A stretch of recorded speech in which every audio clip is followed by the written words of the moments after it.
Welcome on in NYMD podcast. Got it going today. Yeah, Divisional Round, baby. Oh, yeah. What's going on, Herb? Listen, man. It's all good in the hood, man. We got too much to talk about. You know you gotta love it when everything is happening all at the same time. Yeah, man, and we haven't really talked too much about what happened this week, so I can't wait to hear. I didn't talk at all this week. Yeah, man, I can't wait to get your opinion on this, man. Believe me, I know if there's anyone in this podcast that's excited about NHL starting up, it's you. Oh, come on, man. The Caps got their first win, man. They beat Buffalo, man, opening night. Hey. Yep. Rangers lost 4-0 to the Islanders. Awesome times. Yeah. Well, let me just say, let's just hope that the Caps' first victory is a continued theme for the day. Okay? Beat Buffalo. That's all I gotta say. I was like for DC. I was like, no. The Caps beat the Buffalo Sabres on their first game opening night, and we want that to be a continued theme here in Baltimore. Yeah, where was that game at? The Caps game, was it at home? I couldn't tell you. Okay. Yeah. All right. Well, it's probably at home, but you know who's playing at home? The Bills. So we'll talk about that soon. Welcome everybody, NYMD podcast. Kevin Hurt, Brian Sherrod here, Divisional Weekend. Thank you for tuning into the podcast. Of course, luckily I got my Premier League in the background here. Oh, so, who's playing today, man? Wolverhampton is at home to West Brom Albion. Oh, dude. I meant to yeah, I think I just went to commercial. So I'm thinking it's 1-1, I believe. Oh, man.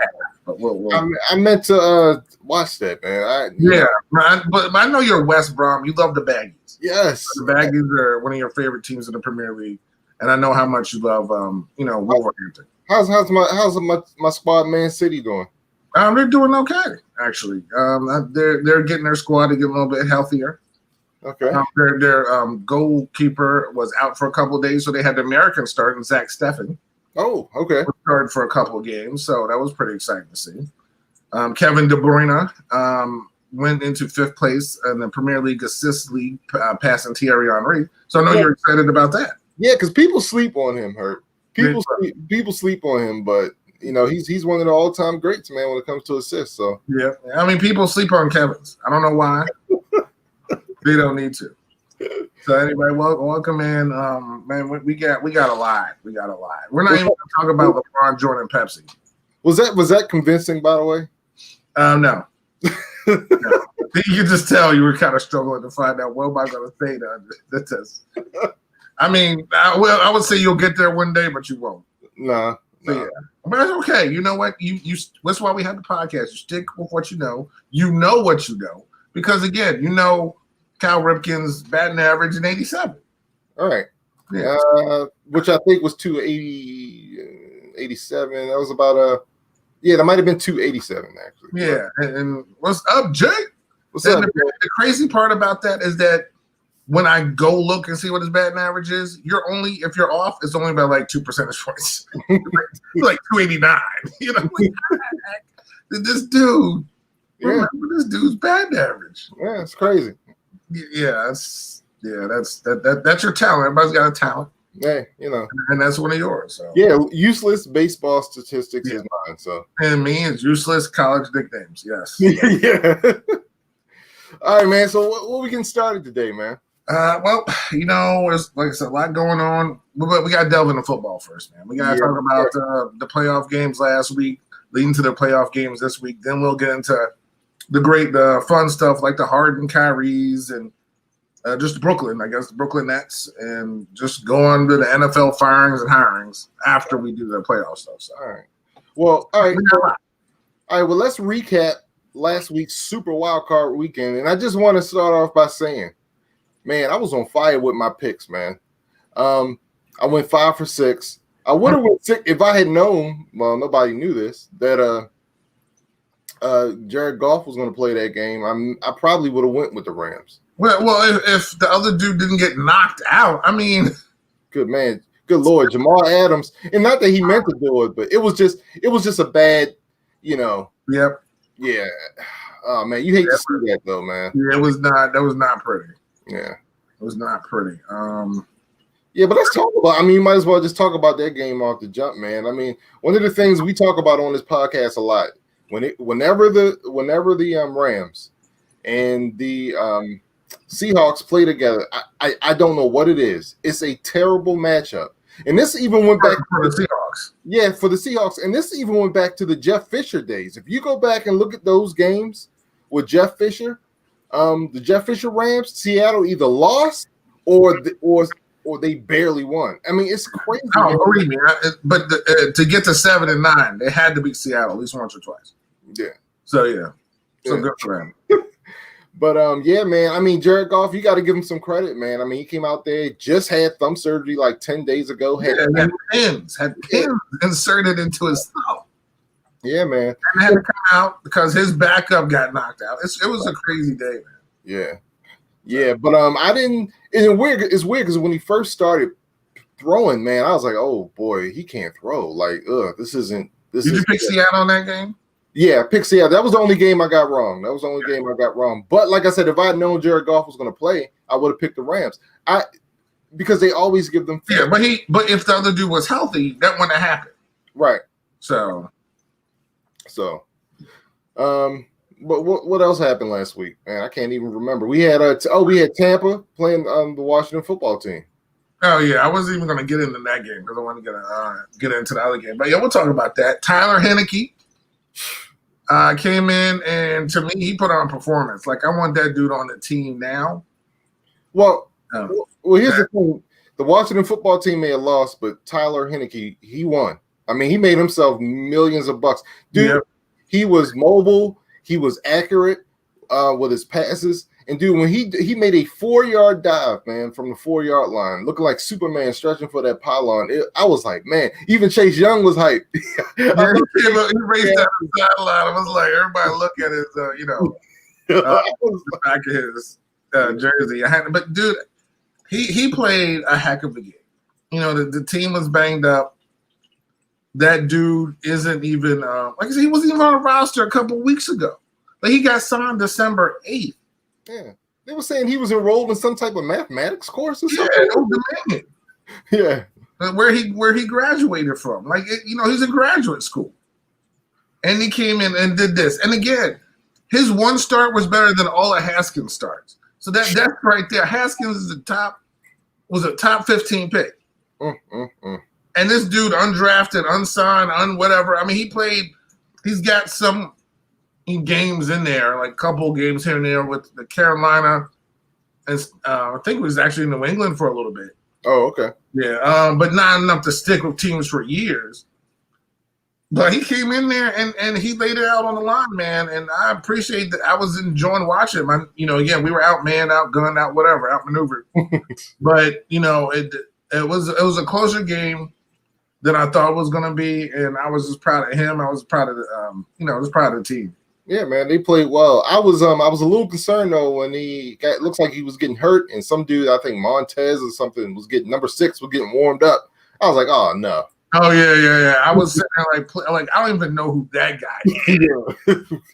I was like, dude, who's because again, Alex Smith was over there in street clothes. He wasn't even going to play. No. I'm like, so I don't even know where we signed that other dude from. Probably down the street. Right. So I'm like, man, what is going on right now? So luckily, again, it was a good game. I knew Tampa. I picked Washington to win because I wanted them to, but right. I know Tampa's a better team. I was trying to just go with the 7-9 playoff win upset, but it was close though. It was close, but. Okay. Yeah, Tampa is a better team. But the game I want to talk about is Cleveland-Pittsburgh. There's not one game I've ever seen start out the way that game started out.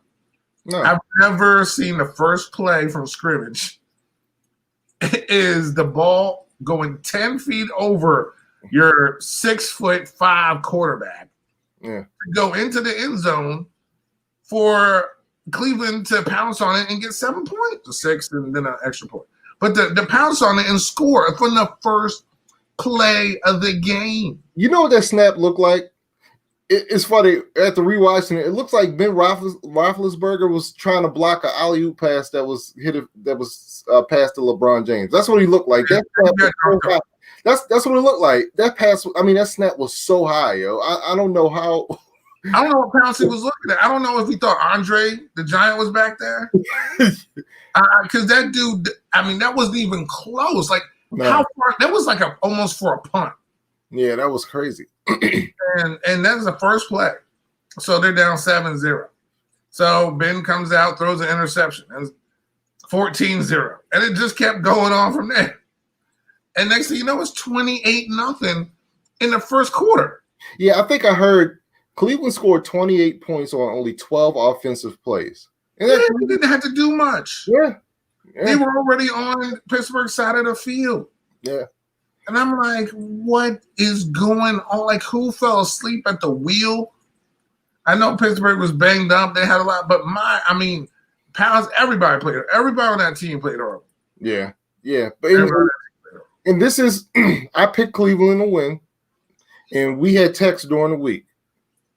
And I kept telling you, not so fast.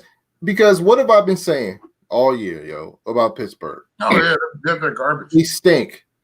I've been saying it all year. I didn't care. I didn't care if Mike Stefanski wasn't going to be there. I didn't care if they had players missing because their head coach was home with COVID.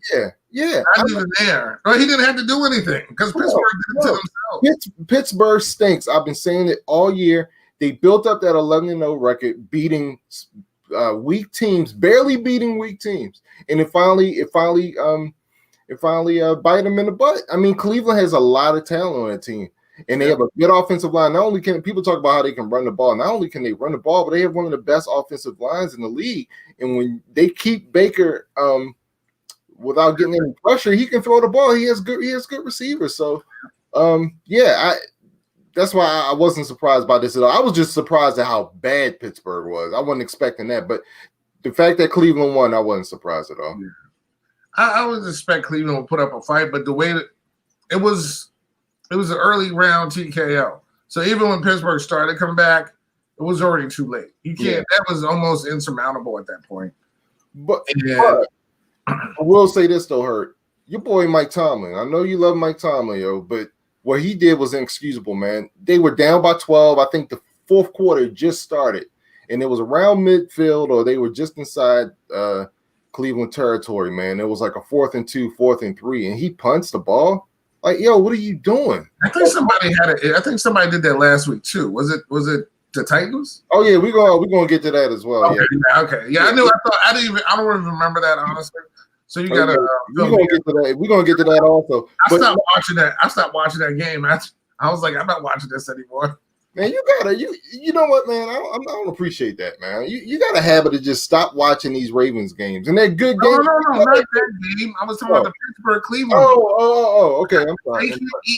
Calm down, easy.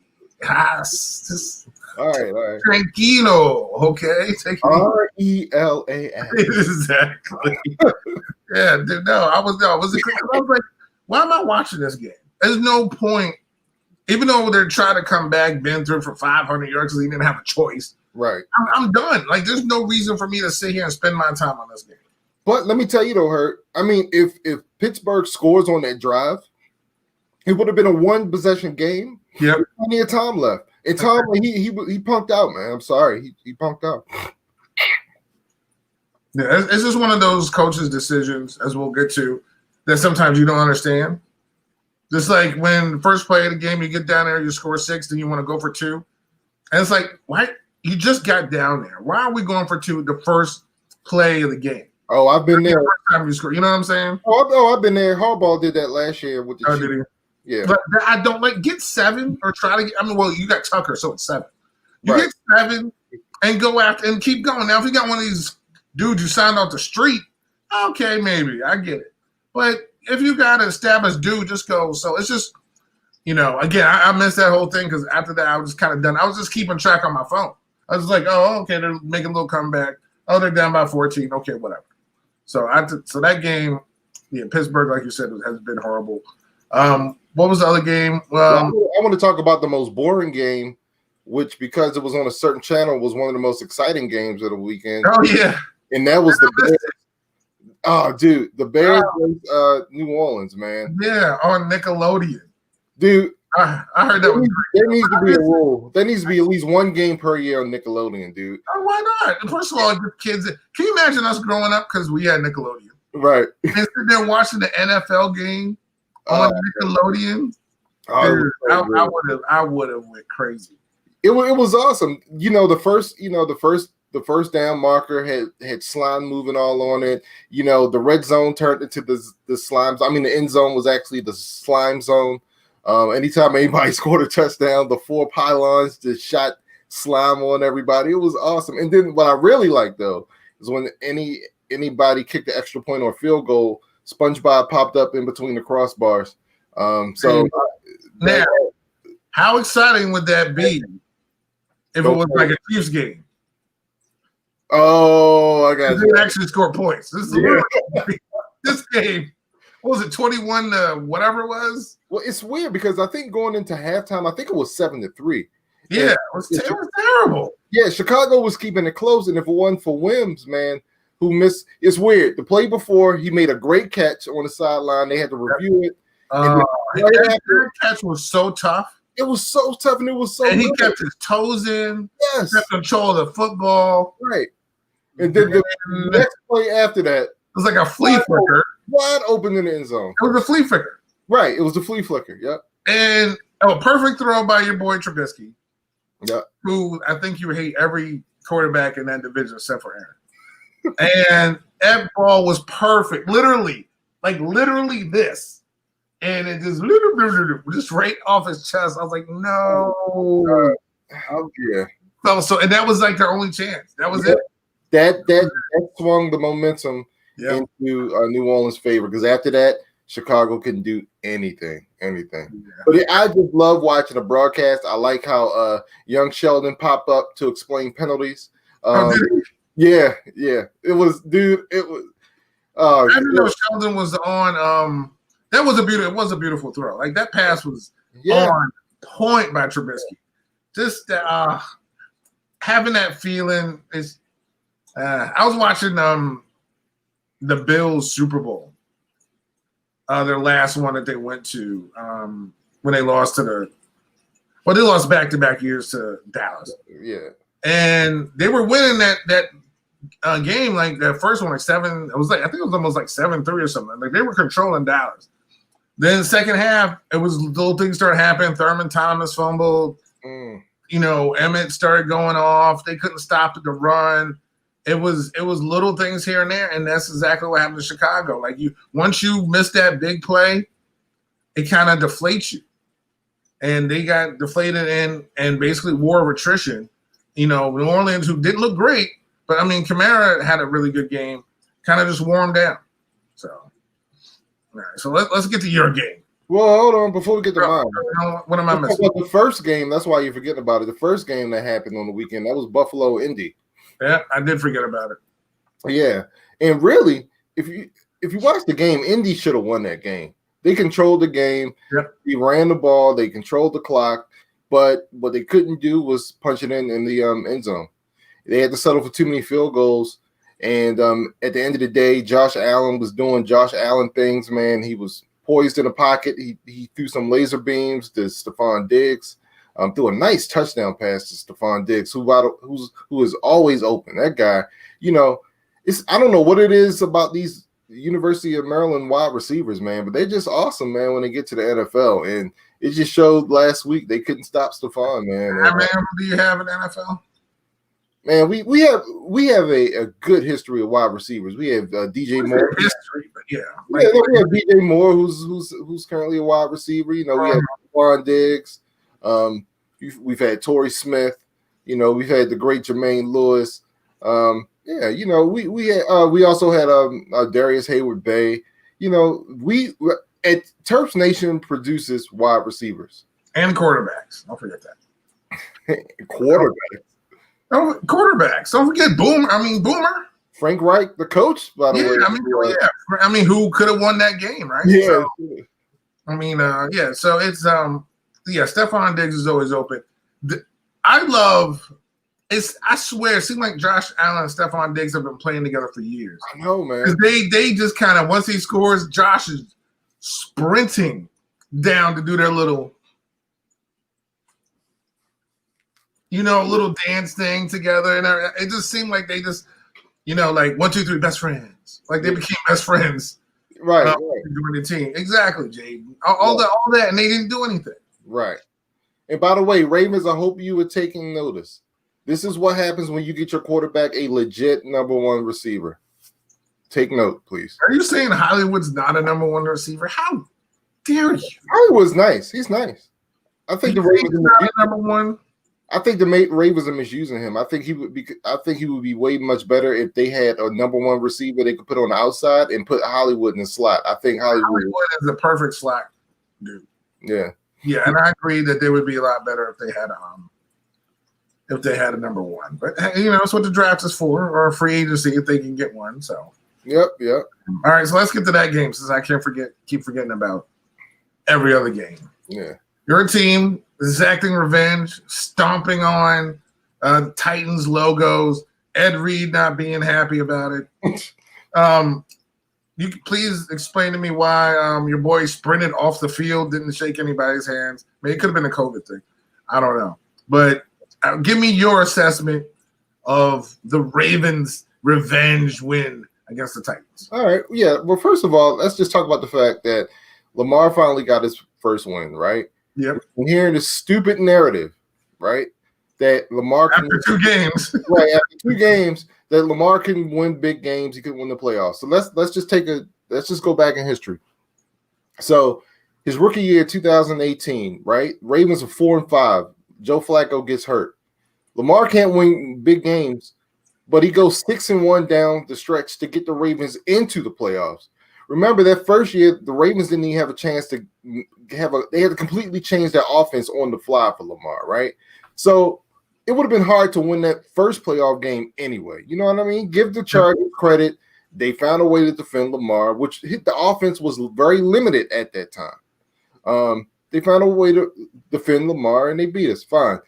Go to last year. I am convinced now. I am convinced that they took Tennessee. They didn't take Tennessee seriously. They didn't. They had pretty much 3 weeks off, first of all, and it showed because in that game, it wasn't just Lamar. Everybody had a bad day. And by the way, Lamar threw for 350 and ran for 150 that game. Okay, so he wasn't terrible that game, but you had receivers dropping passes they didn't normally drop. You had we couldn't run the ball at all that game. We only ran the ball like 9 times. I mean, it was just the team was just so flat. John Harbaugh made some horrendous decisions, I thought, going 4-on-4 when he shouldn't have done it. It was just a bad team loss, right? So, but of course, Lamar gets all the blame. Oh, so yeah, quarterbacks always either get the whole glory or the blame. Period. Right. But Lamar did have a hand in them losing that. Fine. So finally, we go to last week. That was a team win. Lamar had a lot to do with it, but man, I tell you what, that defense had a lot to do with it too. Derrick Henry only getting 40 yards, man, on like 12. Every time they got him in the backfield, every single time they gave him the ball. I was watching that game, which I didn't turn off. Thank you. It's a playoff game, so I was watching it. Every time he had, as soon as he had, they were there. Like they were like, we're not letting this dude beat us, and he didn't. Like they were literally on him as soon as he got the ball. Yeah, and he was so frustrated he had to get talked to by Vrabel on the sideline. Like just he couldn't get anywhere, man. It was pressure on him constantly. But yeah, go ahead. Yeah, and I was loving it. Lamar Jackson, they were down 10-0, comes back. That 48-yard touchdown run was crazy. Like I said, I think I've been mentioning this on the podcast, but I don't know why. But since he came back from COVID, I'm telling you, Lamar Jackson is faster, yo. He wasn't this fast in the beginning of the season. I don't know. He is so much faster. Dude, that touchdown run, nobody touched him until he got to like the 5-yard line. I mean, it was crazy. I mean, people had angles on him hurt, and they could not keep up with him. I mean, the guy is so fast. He is so dynamic. And he doesn't get a lot of credit because he makes good decisions. Like think about it. This guy's making split second decisions. Now on that play, it was a passing play. He had to scramble, but he saw that he had that opening, and he took it and he scored, man. So look, man, the guy's great. Love my quarterback, and the Ravens had the interception by Marcus Peters to seal the deal. Now here's the thing: they stomped on the logo. We know why they stomped on the logo, right? I didn't know that because because I don't watch Ravens games. Okay, so I had no idea, so I had to look it up. Yeah, so let's rewind. Then I understood. Yeah. So let's rewind. First of all, last year when Tennessee, they were mocking Lamar. They were mocking the whole big trust thing. I kind of understand a little bit because Earl Thomas said something stupid. Earl Thomas. Yeah, exactly. And which is why he's no longer on the team. But during that week, is he in football? No, dude, he never got picked up after the Ravens.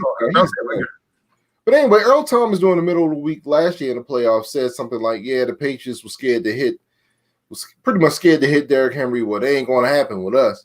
You know what I'm saying? We gonna make sure that ain't gonna happen. Something along that line." So I think they kind of use that as bulletin board material, which may be why they had a little bit of animosity after they beat us. Okay, fine. Fast forward to week 11 this year. In warm-ups, y'all working out on our logo. Why are you being disrespectful like that? Like, you're going into somebody else's house and you doing that stuff. You don't do that. And of course, John Harbaugh goes out there and he says something to the players. I think it was Malcolm Butler, and he said something to Vrabel like, "What are y'all doing?" Like, you know what I'm saying? So of course, you knew this was going to happen. You knew it was going to happen. If the Ravens were going to win this game, they were all going to congregate to the logo, and some hijinks were going to ensue. What I didn't expect was for it to happen during the game with 1 minute. I think that's what I mean. Because after he had that pick, Marcus Peterson, everybody came out and that's what they did. Like, I'm like, man, and not understanding. I was like, and the game was still kind of. It wasn't like the end of the game. Oh, like Tennessee was going to get the ball back eventually. They had 3 timeouts left. Yeah, so I'm like, you're going to okay, good, you got the possession, whatever, but now you're getting a penalty, right? Like, what are you? I was sitting there like, I think I was going to text you. I'm like, but I don't text you during your games, and it's just kind of like a respect thing. But I don't know if you're throwing things or you're upset, so I kind of leave you alone. Yeah. I was so confused. I was just sitting there like, why did this dude do that? Now the game's still good. This wasn't the end of the game. No. It was still like a minute, 2 minutes, something left. 1 minute, 1 minute and 51 seconds left in the game. And I was like, and now you're going back 15. Yeah. It doesn't make any. And I was really, really, really confused. Yeah. And I had to Google it. And then I was like, oh, okay. You know what I'm saying? Like after the game was over. But then after the game was over, but go ahead and finish after that part. So then Lamar, and look, Lamar is a very respectful guy, right? He's very respectful. He respects his opponents, right? So when Lamar just runs in, I'm like, dang, man, they didn't even stay to shake hands. Yeah. So, but do you know why? That's what I'm saying. Explain that, because I didn't know that either. Yeah, because Malcolm Butler was freaking giving Lamar the finger and stuff during the game. If you look online, Google it. There's pictures of this dude going off at Lamar, giving him the finger, all this stuff during the game. My thing is, if you're not going to show me, his thing is, all right, if you're not going to show me and my team respect, we're not going to show you any respect. Like, why is all this animosity towards us? What do we ever do to y'all? You know what I'm saying? And y'all coming out doing this stuff. So Lamar like, nah, screw it, man. I don't have no problem with it. You going to disrespect my man? Nah, peace. And the only reason why I don't have a problem with her is because he's not like that. Lamar. No, that's why it was shocking. Yeah. That was because as soon as they nailed the knee, he was out. I was like, he just ran straight up I'm like, what's going on? And then he kind of walked back out to greet his team. Like, he didn't talk and he had to do interviews and stuff. Yeah, and he kind of talked to his team. Yeah. But I was really like, what just happened? And even then, like, you're not saying you guys shake hands with Malcolm Butler, but usually it's a quarterback thing. Right. Then we go over and say, hey man, good game, the quarterback, whatever. Okay, then I'm out. Yeah. I could have been. He was just gone. But I had to read about that. Yeah. It's still not like him. You can avoid that one player. I don't honestly, you know me. I don't care. It's not saying it is a rivalry, but there's animosity there. knocked them out the playoffs. They beat you again this year. You go there and you beat them. That's familiarity breeds that. And going back into the day before the Baltimore-Pittsburgh rivalries, it was Baltimore-Tennessee. You know, I always talk about that. Like, those were the times I was actually watching, you know, with Steve McNair, you know, beating you guys and Ray and they hated each other. Jeff Fisher, they hate when he actually won games. Those Tennessee and Baltimore hated each other. Yeah. That was awesome.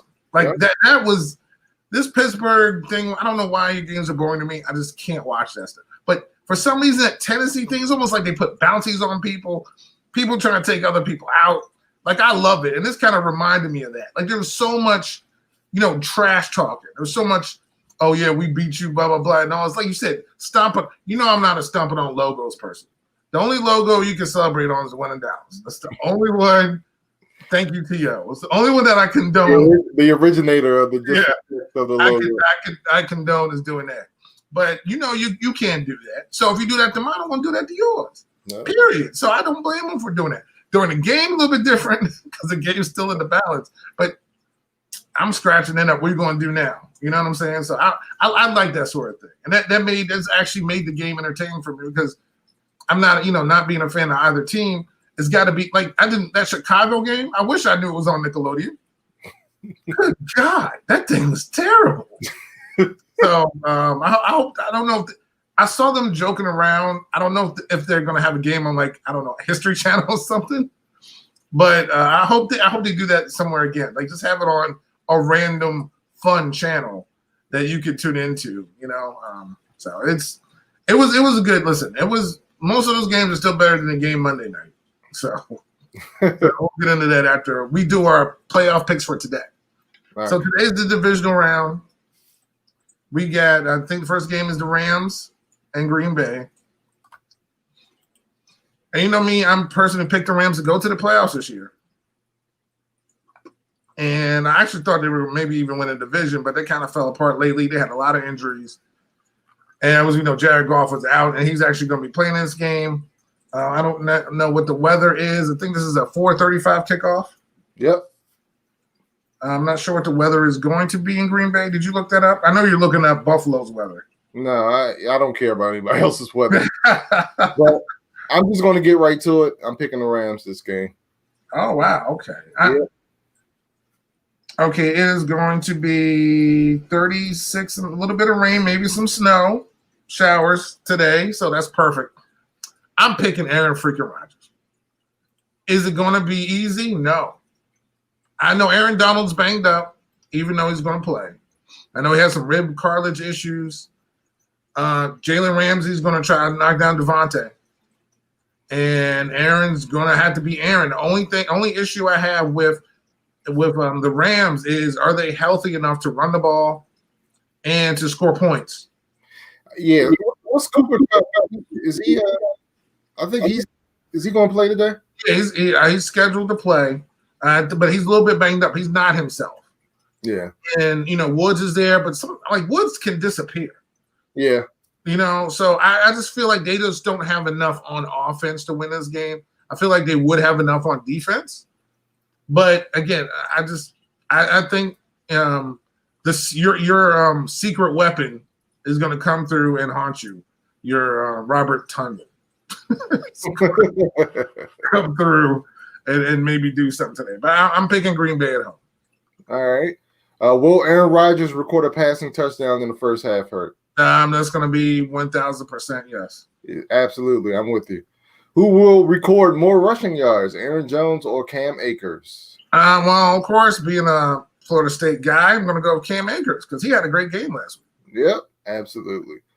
Which of these players will record the most receiving yards this round? Devontae, Hollywood, Robert Woods, or Stephon Diggs? Well, you know who I'm picking here. He a Terp. I thought you were going with Devontae. Okay. No. I want Stephon Diggs to go off today. Okay. So definitely picking the Terp. All right. Next game, Baltimore at Buffalo. We just want to do this in order just to make it. Which is fine. Well, I know I'm picking Buffalo. Who you pick?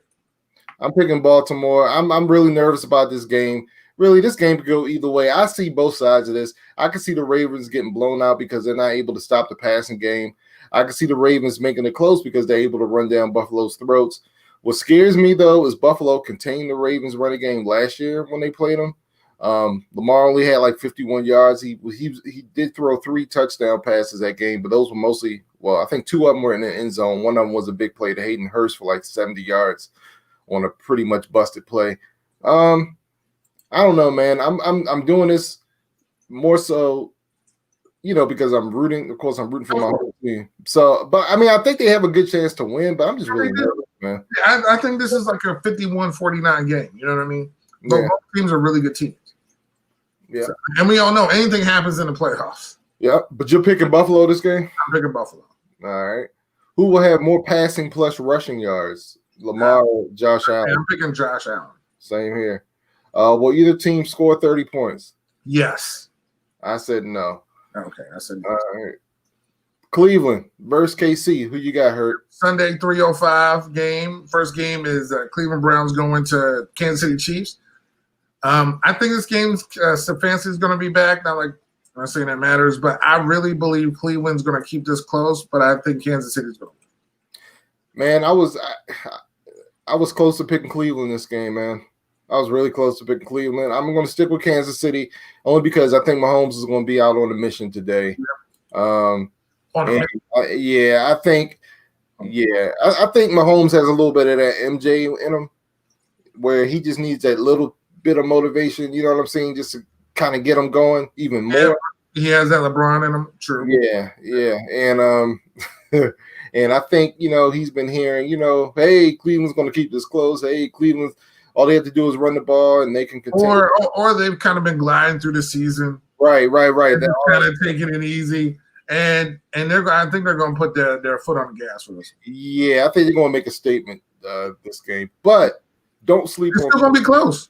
Yeah. Cleveland, like you said, Cleveland is a good team. Yeah, man. And they're able to the good thing about Cleveland is not only do they run the ball, but they are able to pass the ball because their O-line is so good. And the rhinoceros is off their back.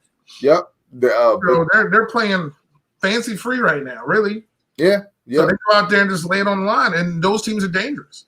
Absolutely. All right. Who's going to have a higher completion percentage, Baker or Mahomes? Mahomes. Same here. Even if he threw left-handed. Who's going to have who will record more receiving plus rushing yards, Chubb or Tyreek Hill? Because I was very Chief-oriented, I had to pick a Brown, so I picked Chubb for this one. So did I. Yeah. Which one of these players will record the most receptions this round? Mike Evans, Jarvis, Travis Kelce, or Michael Thomas? The real weapon, Travis Kelce. That's what I'm going to call for now. The real weapon, Travis Kelce. All right, man. I think our final matchup of the weekend: Saints, Tampa. Who you got? Man, this is the hardest one for me. The Saints are okay. They did sweep Tampa Bay, but we all know it's hard to beat a team 3 times. They have the best playoff quarterback of all time, bringing that team in New Orleans. I picked New Orleans, but I think I may change it to Tampa Bay. I'm sticking with New Orleans at home, man. Yeah, I think I'm going to change. I'm just going to change it to Tampa Bay. I'm going to do that right now. All right. Well, who's going to have more passing yards, Tommy or Drew Brees? Oh, Tommy. All right. Tommy. Definitely Tommy. Will Kamara score a touchdown? Yes. Is the sky blue? Yes. Thank you. Is water wet? And how many points will be scored this round total? I hate numbers. 257. All right. I have 222. So, all right. Awesome. How do I submit my picks, Hurt? It auto saves. Oh, it does? Oh, okay, cool. Yeah, we get sophisticated as the rounds go along. Wow. We do that for the regular pick'em. Okay, cool. So, yeah, it does for that. All right, let's go to this past Monday. This national championship slaughter that happened, as we know it probably would, because Alabama is usually involved. So I watched part of this game. Well, I watched the first half mostly because it was the Devontae Smith Heisman Trophy highlight show. Lord, This dude was on fire flame. Okay, the first half. Then he gets hurt like a minute into the second half and still wins Offensive Player of the Game. That's how good he was. Right. This game wasn't even close. You know, not wrecking the Big Ten or anything. I think Alabama would beat anybody in this. I was about to say, don't please, yes. That's what I'm saying. It doesn't matter if it was Ohio State or if they played Clemson or if they played anybody else. I really believe whoever played Bama was going to take a beat. Right. So, yeah, I know people want to knock on, they only played 7 games and they weren't prepared. You could have played 12 games and played Alabama and got whipped. I don't think it doesn't matter. Yeah. Alabama is by far the better team. Who else are you going to put there? Notre Dame? They would have got killed. Well, they played Notre Dame already. And beat too. But so Alabama is, like I said, you could anybody in college football this year, if you put them against Alabama, Alabama's winning that game. Yeah, man, that team is loaded. Good Lord, man. So I know Matt Jones, the quarterback, is opting out. Devontae Smith, their wide receiver, the Heisman Trophy winner, who some say was the best receiver on that team besides Jerry Jeudy and Ruggs. He was the number one dude. He'll be coming out early. What about Najee Harris? Say again. What about Najee Harris? I'm not sure about him. He may be coming out. And we all know how Bama running backs are. So, I mean, there's like 15 of them in the league. Some of them you don't even know went to Bama. They probably didn't even start. Right. And they're sitting here having starting positions in the NFL. So, yeah, I don't even have much to say about this game except for, Nick winning his 7th national championship, passing Bear Bryant.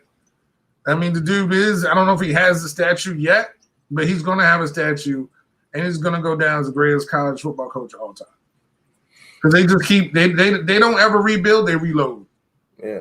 And the thing I like about Nick Saban is he's done it with 2 different programs. You know what I mean?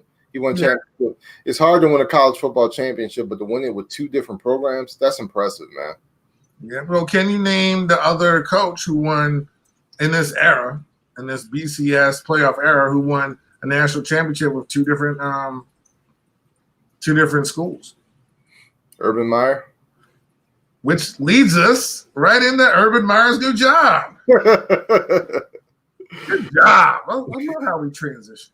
So I did all that to go to college football, back to the pros, just so we can start with Urban Meyer. Urban Meyer was hired this week as the new head coach of your Jacksonville Jaguars, who have, of course, the number 1 pick in this year's NFL draft. What do you think about the hire?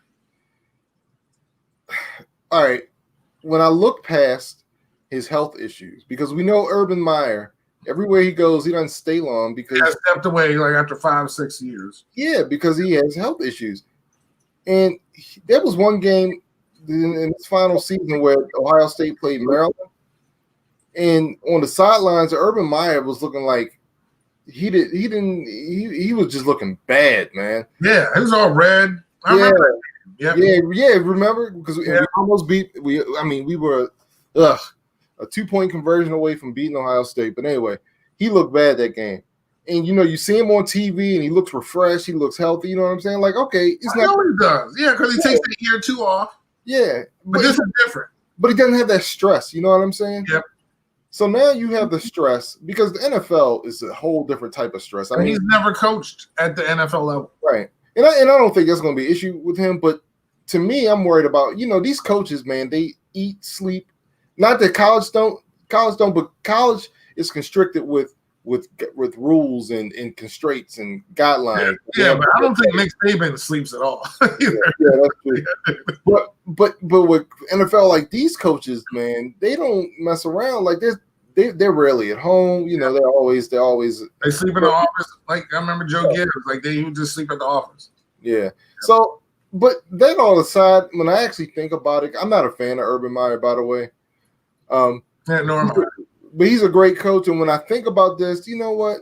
I think Jacksonville had to do this because they don't want anything they don't want not to say that Trevor Lawrence would do this, but this is telling Trevor, look, man, we got you. We can get you one of the best college coaches ever, Urban Meyer. When you come here, you're going to be in great hands. Yeah. But I think it's a good move because Jacksonville, if you look at their team, right, they're bad, but offensively, they have some pieces in place, man. You have James Robinson, who went from undrafted to being one of the best running backs in the league this year. You have Laviska Shenault, who had a good rookie season. Was this his rookie? This was his rookie season or second year? I forget. But anyway, he had a pretty good season this year. You had I think it's his second year. You also have some pretty decent wide receivers. You know what I'm saying? Like there's stuff you can work with. I think they have like 11 to 12 draft picks this year. They have all this cap space. So they have the most cap space in the NFL. Yeah. Plus you're playing in Florida. So this might not Jacksonville might not take them that long, honestly. Well, where were they just 4 years ago? Yeah. They were a quarter away from going to the Super Bowl. I mean, Blake Bortles' quarterback. You had Khalil Mack. You had Jalen Ramsey. That defense was on point, and they were, like you said, they were in the AFC Championship game. And then after that, it was downhill quick. Yeah.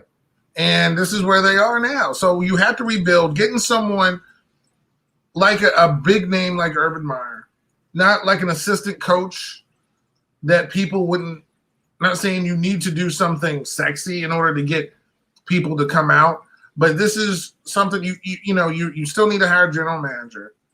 But you went out, you got a quality coach. You can't say that he's not, even though he hasn't coached in the NFL before. You're going to get a quality quarterback. And, like you said, you have some pieces. And in that division, kind of like the NFC South, it could take one or two players to catapult you back up to being competitive with the Indianapolises and we know where Houston's been, and the Tennessees. Because Tennessee, to me, they have a short shelf life. There's going to be a certain time when Tannehill's going to hit a wall, and they're going to kind of just drop back down a little bit. You know what I mean? Yeah. So it's going to happen, and they're going to be in Jacksonville rebuilding. I think they have a shot in a couple of years to be back where they were. Yeah. So good for them. The Jets made a hire. They hired a defensive coordinator from San Francisco. I think it's Rob Salah. Mm-hmm. Who's I think is going to take the offensive coordinator with him from San Francisco over to the Jets. Oh, really? Oh, yeah, I believe he's going to take that with him. Because Kyle Shanahan. He's the real, yeah. So, what do you think about that hire? I thought the Jets were going to go in a different direction. I don't know. I mean, he's the guy they always show on the sidelines getting pumped up, and I don't know. Well, he's sought after. Anything's better than Gase. I believe it's that. Well, you know how I felt about Gase. I like Salah. I think he's a guy that defense rallied around. They always had a good defense out there in San Francisco. And sometimes you need to bring someone in who engages everybody. And it seems like he's that guy that could get everybody in the locker room together, because that Jets team hasn't been like that. That organization hasn't been like that, to be honest. So maybe he's the guy that can come in there, get everybody on the same page, because that's exactly what they need. Okay. So we'll see. So, of course, we got to end with the biggest firing. Well, no, you're missing a hire. No, Atlanta. who did they hire? They hired was it R.D. Smith, the offensive coordinator from Tennessee. So going back to that does nothing for me. Sorry. But wait a minute before we get to that, who's missing, Hurt? From these hirings. There's only one guy I could think of who has been interviewed. Let's just get that out there. He's been interviewed by a lot of teams, except for one team who their prime star, their quarterback, requested he be interviewed. So they requested him to be interviewed, but he can't interview this week because he's planning on winning a playoff game. Of course, we're talking about the offensive coordinator for Kansas City. Mm-hmm. Where do you think he's going? He's not. He's going to Kansas City. Eric Bieniemy is going to stay in Kansas City. He's not getting a job. I think he's at this point. Where's he going? I think he's going to get a job. He can't interview anywhere. I think he's currently. Well, he can interview. He just can't. Well, it's hard to like. But I think actually because everything you're not going in person now. But they requested, like Houston requested for him to be. Oh, we want to interview him, but he can't now because they're playing in for the playoff game. Right. I don't know if they could do it the next day, but everything has to do with we need to win this game. So he's not interviewed. You get what I'm saying? But he had a whole basically 2 weeks off, and they could have requested for him to be interviewed then. So that's exactly why, your boy Deshaun was upset. Because he wanted him to come in and get interviewed, and they didn't even basically consider anything Deshaun wanted. Well, he's going to say that because he's there.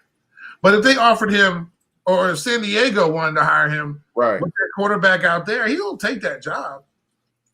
Because we don't know when Andy Reid's still in his 60s. It's not like he's Belichick's age. And Andy Reid still probably has a couple years left. So, and again, these jobs dry up. So if I was him, I would wait until I get the best job that I could get, and that could just be staying in Kansas City. So, but I don't think he's going anywhere this year. You were saying you think he might? Yeah, I think he has to be hired this year, right? Like, no, I don't think so. I just don't. I don't think the way they look at who these teams are hiring. I don't see it. I think there was another offensive coordinator who is in the line to maybe be hired by the Bills. Offensive coordinators is a favorite for the Chargers job. So these jobs are going to go. And he can still be, hopefully for them, still be in the playoffs. So I don't think he's going to be hired this round, man. I really don't. That's a shame. So, unfortunately, but let's get to Philly. Let's get to the surprise of the week. The Philly special, Hurt. Yeah, Philly special. A man who won their only Super Bowl title 3 years ago was fired. Yeah, fired. Last Monday, him and the owner couldn't see eye to eye on the future of the team, and your boy Dougie, he can't be doing the Dougie up in Philly. He's Doug Pearson is gone, man. What are your thoughts? That came from it kind of took me by surprise. I mean, I guess they wanted to go in a different direction. It took me by surprise. I'm not gonna lie. I was and the thing that makes me upset about this one, because I guess he was taking one for the team, by when he was pulling out Jalen Hurts and trying to lose that game and all that stuff, and now he don't even have a job. Maybe it's because he got the edict from management to do it, and he didn't want to do it, and there was a change, and there was a difference in philosophies. I don't know, man. That whole thing is weird, but I'm just surprised that you can a guy 3 years after winning the Super Bowl. Like, you're only one. Yeah, and I feel like that should get you at least 5 years. You know what I mean? Not only did he win the Super Bowl, but it's not like they missed the playoffs except for this year. Yeah. And they won the division last year. I think they made the playoffs the year before that, after they won the Super Bowl. Yeah. And he's gone. The only thing I'm shocked about is that I guess they just couldn't agree on the direction of whatever the team is going. That last game against Washington was a little bit. Was he told because they were going to go from a 9th round pick to a 6th round pick if they won a game? From a 6 to a 9 if they won a game. And of course, that does make a difference. But for some reason, I heard he was like, I'm just kind of being, I'm kind of tired of being told what to do around here or something. And I'm just like, I don't know if it was just, hey, I won you this Super Bowl. I know what I'm doing. We've won. Has it been pretty? Oh, no. And maybe that could be it too. Like sometimes it's like having Mike D'Antoni as a coach, except Mike D'Antoni never won an NBA championship. Like their style of basketball is great in Houston, but what is it getting you? Right. So maybe they were just like, okay, you're sticking with Carson. We're barely winning these games. I know people are hurt. We don't have any wide receivers. The offensive linemen are all hurt.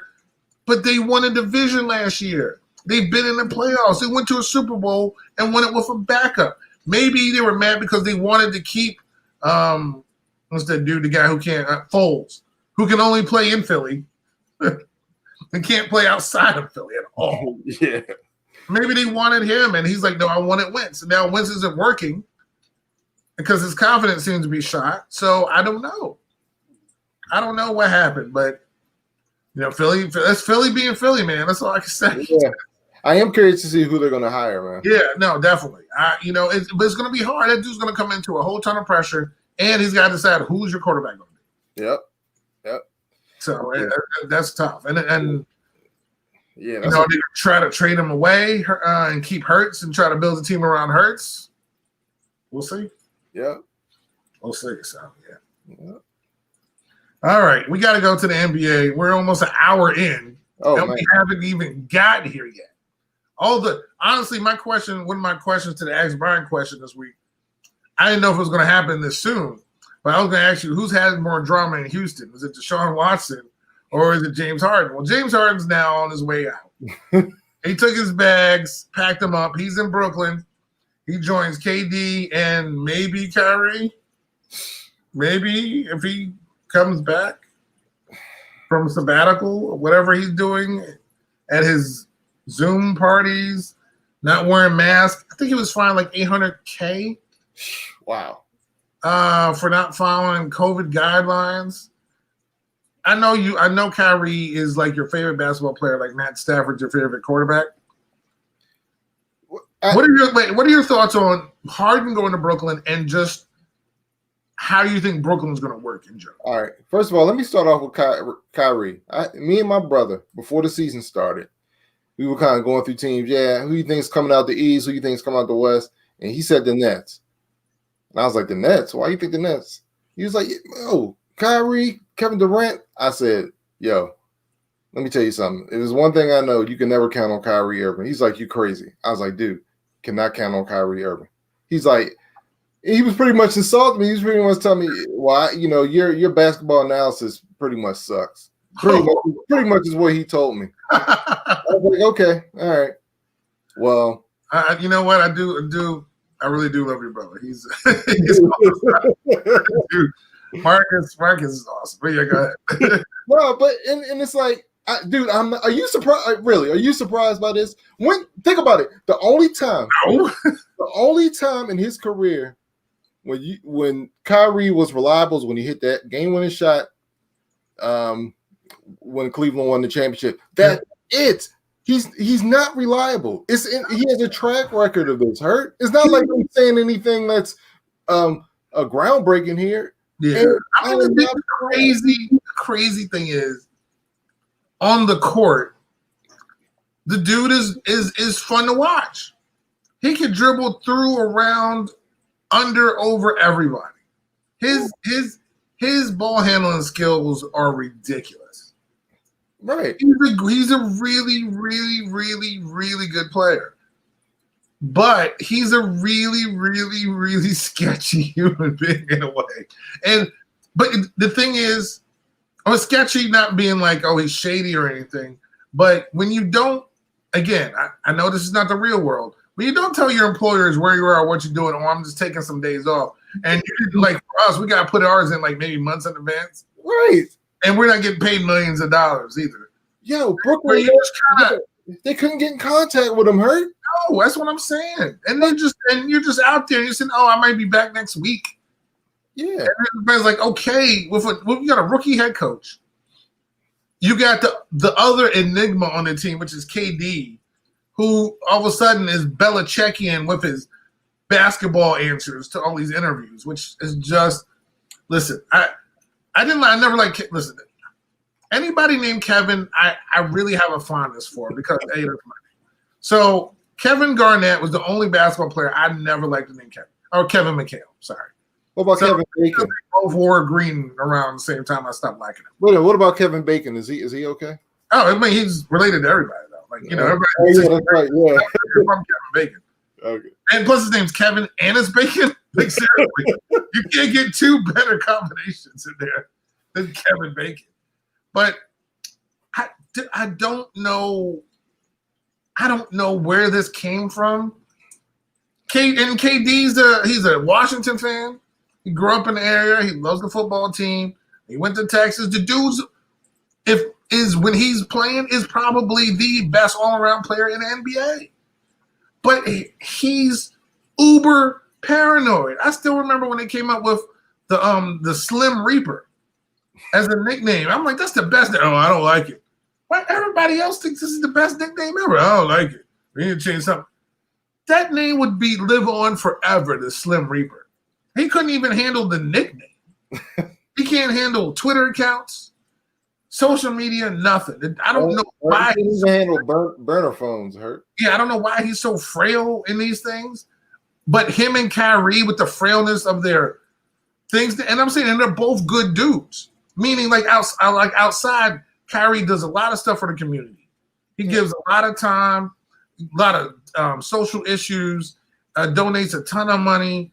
The dude outside of basketball is awesome. Yeah, but the problem with him is Uncle Drew is more reliable than Kyrie Irving, and that's more on the court because he's going to be on the team. You have a commitment to the team, but if you want to have your commitment to society, that's fine. You can find time, but you don't need to take away from your job to do it. You know what I mean? And I think that's disrespect your teammates.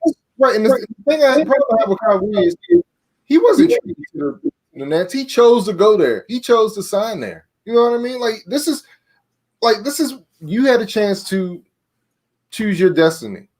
You know what I mean? You did it. You wanted to go to the Nets. You wanted to play with KD. And now this is what you do? Like, I'm done with that guy, man.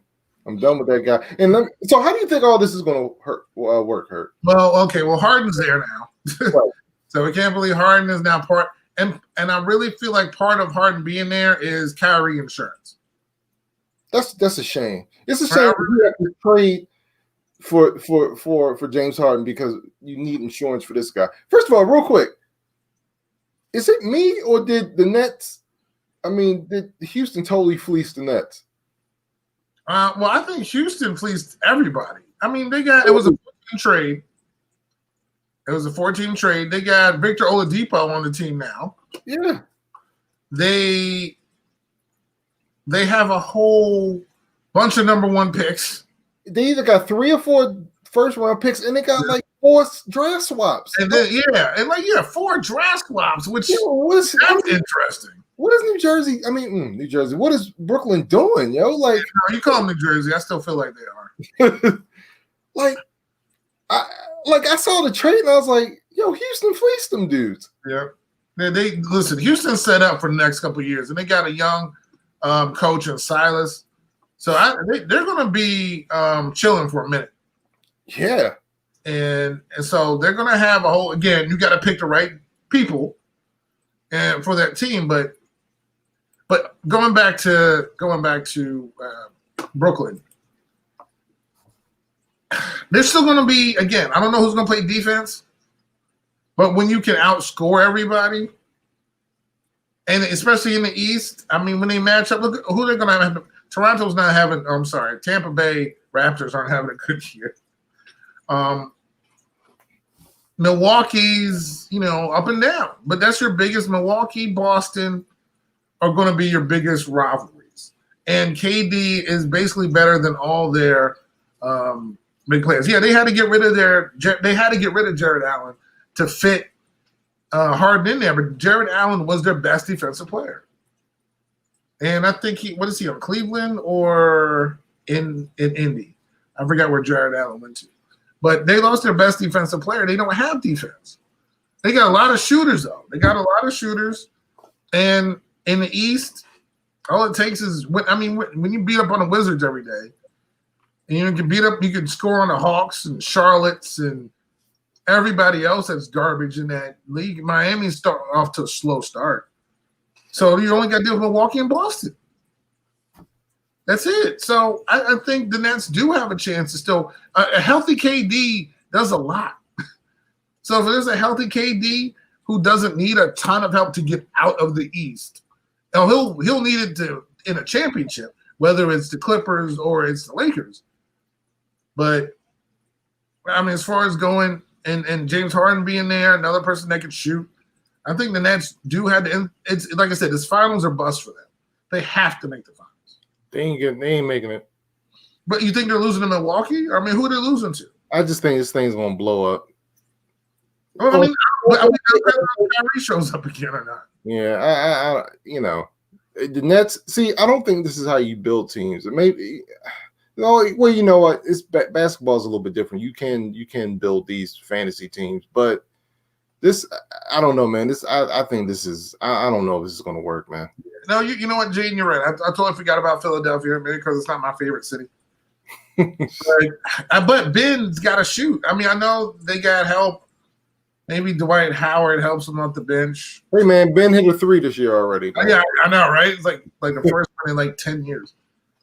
But, and they got Doc. But my problem is, what Doc Rivers are they getting? Are they getting the conference finals, can't reach it, we're going to go out early, Doc Rivers? Or they're going to have a team that can Joel Embiid? If they still match up, who's guarding KD? Ben? That's gonna hurt them.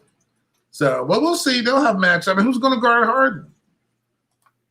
And that's the whole. The Nets have a lot of shooting, but the Sixers are in the top 4. So, yeah.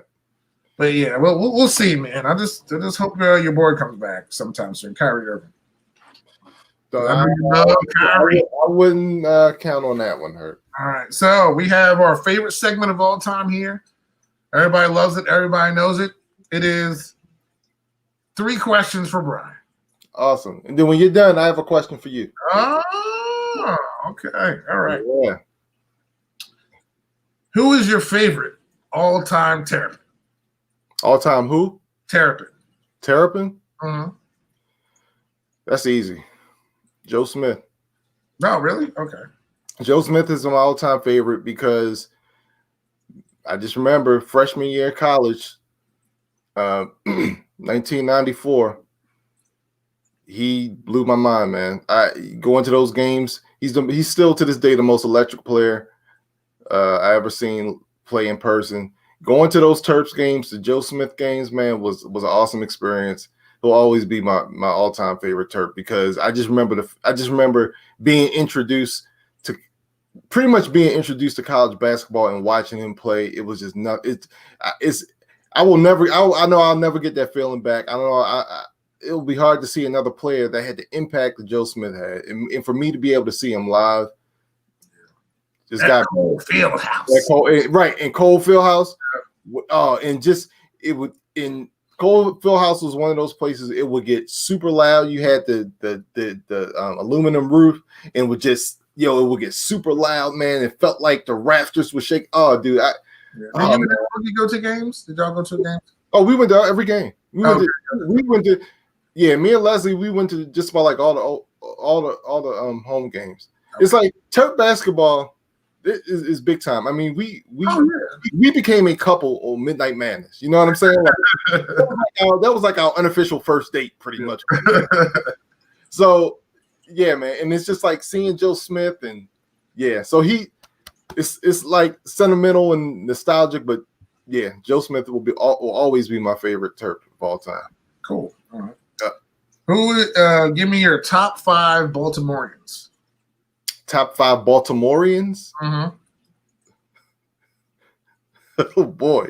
I can narrow it down. I can say top 3, or just give me 3 of your favorites. We don't have to put an order. Good gracious. Besides Babe Ruth, what else you got? All right. Well, let's see. We're going to claim. We're going to definitely throw Babe Ruth up in there. You know what I'm saying? We're going to throw. I'm going to throw Mike Phelps up in there. Okay, that's nice. That's a good one. I mean, and I got to throw the guy in who wrote the national anthem, right? Well, I know, right?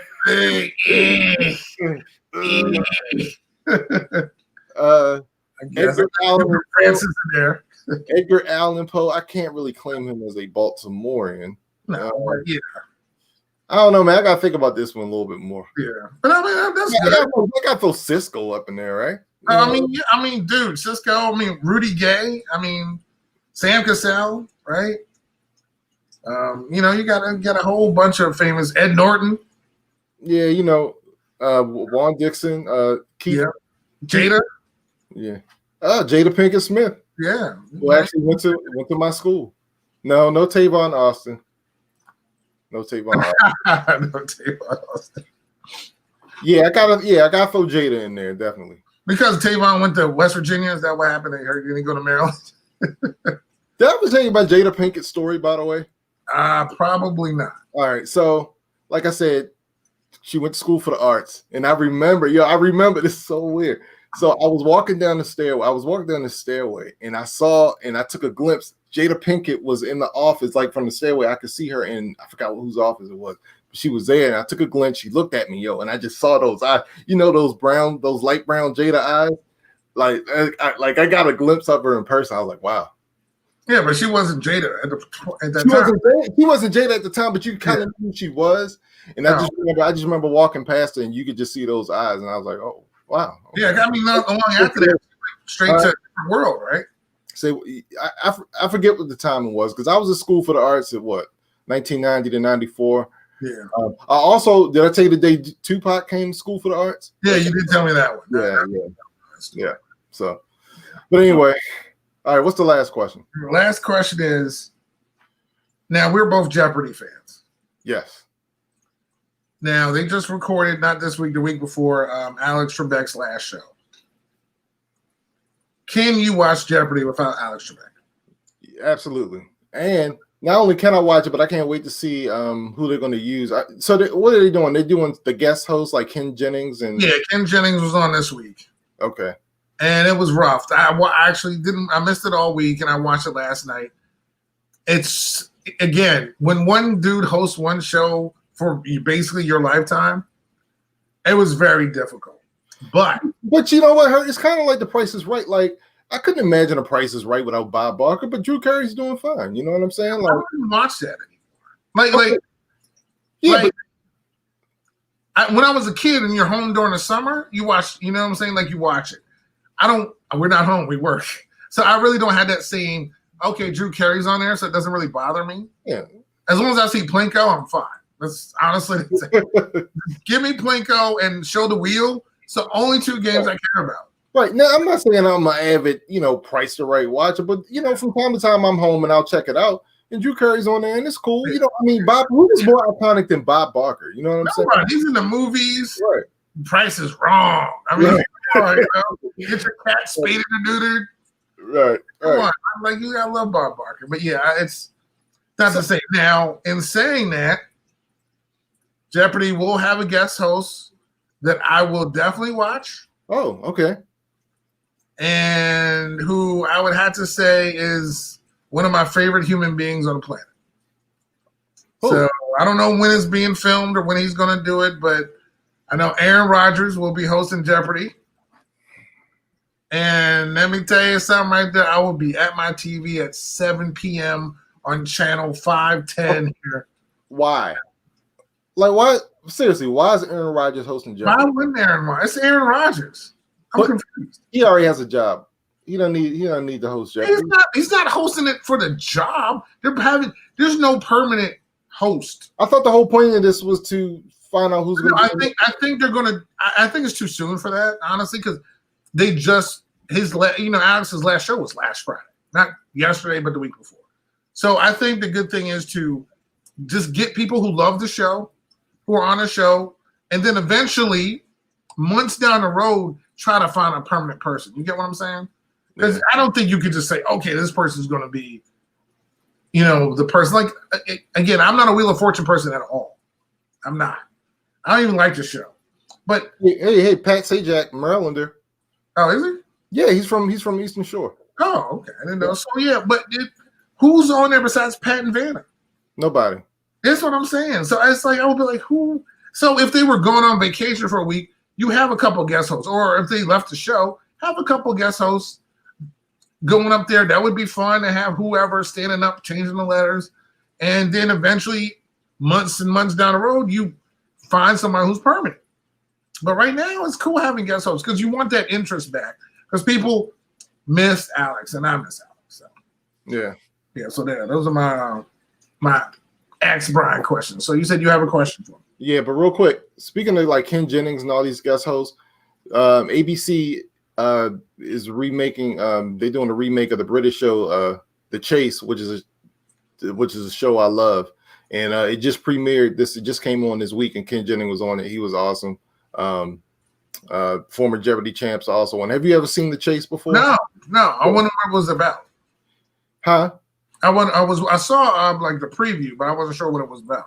Yeah, check it out. You might like it. And I like the fact that they're bringing these former Jeopardy champs on there. But like I said, I used to watch this game because it's a UK show, and then in the American version of it.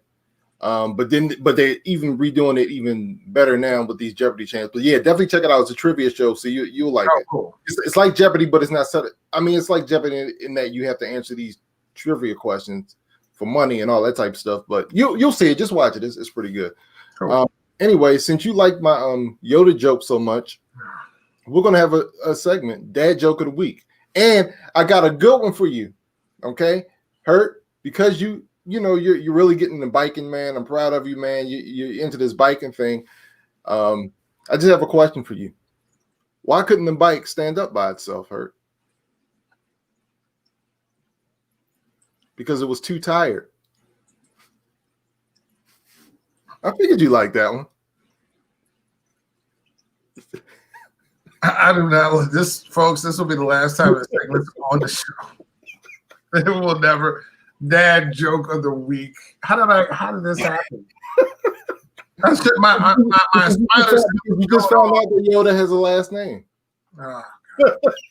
Just where do you like really? Do you like? Oh my God! I don't do this to Soapy.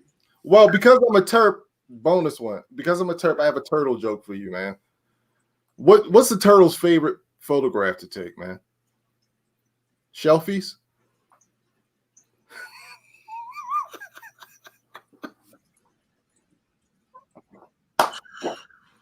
Come on, Aaron. I know you like that. Do you have a question? Those are my questions. Okay. Thank you, everybody, for tuning in to the NYMD podcast. We're here on StreamYard. Just knock off the last 5 minutes of the show. She should be okay. Please follow and like us on YouTube, NYMD podcast. Of course, we're on your IG, your Facebook, and the Twitter, because I was tweeting out a lot this week. So you pay attention, follow us on those social media platforms, NYMD podcast. And of course, we're on your Apple Podcasts, Google Podcasts, iHeartRadio, Spotify. Wherever you download podcasts, you'll find NYMD podcast and these horrible, horrible jokes. Feel free to put your best jokes in the chat next week. Don't. But you know what? Or you can, if you want to ask Brian a question, you can put it in the chat. There we go. So I have 3 questions to ask Brian. If you come up with one of them, I may use yours. So, but thank you everybody for tuning in. Enjoy the games tonight. Enjoy, the weekend. Everybody stay safe. It's a 3-day weekend for some people. MLK Day is, of course, on Monday. And everybody stay safe, and we'll see you next Saturday. Peace out, y'all.